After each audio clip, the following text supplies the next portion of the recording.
Then we get to pick 30. Jay, you ready for this one? The Minnesota Vikings just kept trading back, and they select quarterback Bo Nix out of Oregon. So the Vikings got this pick right here.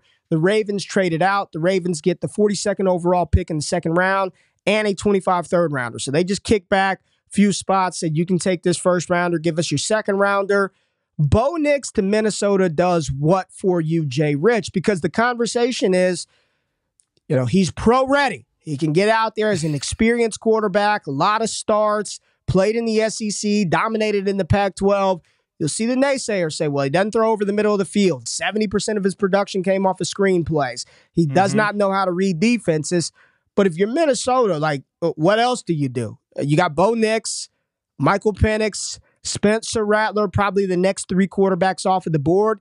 How would you feel about Minnesota jumping back up, selecting Bo Nix at the back of the first round? I think it's interesting, right? Because we talked about Justin Fields. How would he operate in that Sean McVay, Kenan O'Connell style of offense? And I think that Bo Nix can do similar things. Again, he's more of a one-read quarterback to this point.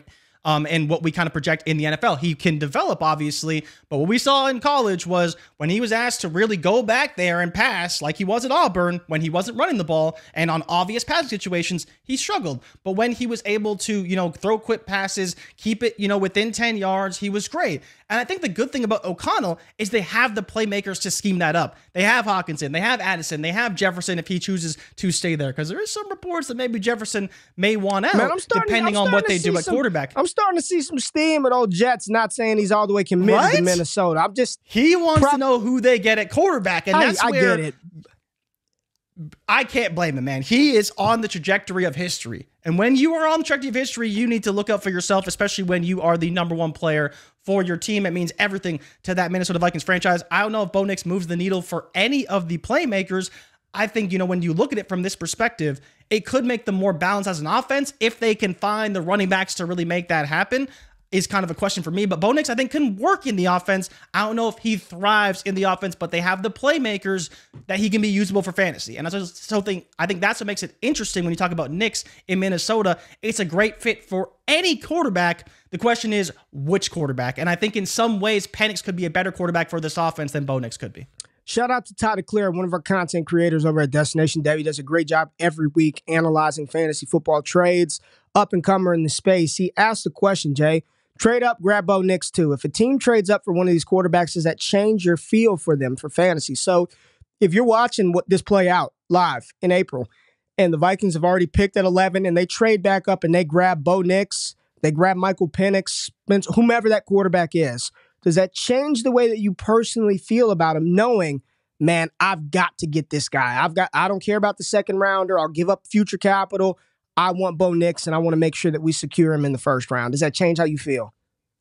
Unfortunately, not in this instance, right? In this mock draft, what happened was the Commanders hopped the Vikings. In real life, if it happens. If they do it in real life. If it happened in real life, the way this played out, I wouldn't feel any differently about it. This, to me, screams of desperation. Not necessarily the best quarterback available. When you're choosing between Bo Nix and Michael Penix, I think offense matters 100%, but I don't know if you're wrong for going one or the other. And if you want to take the last one left, I'm all for it. But if you're trading up into the first to get Bo Nix, I just don't know how I feel. I don't know if that, for me, moves the needle. Do you feel any differently?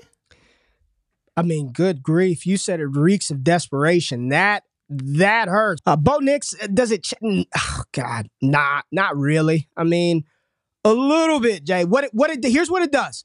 What it does is this: it solidifies the fact that he's going to get some level of opportunity at an extended look. That's fair. That's fair. That's what it changes.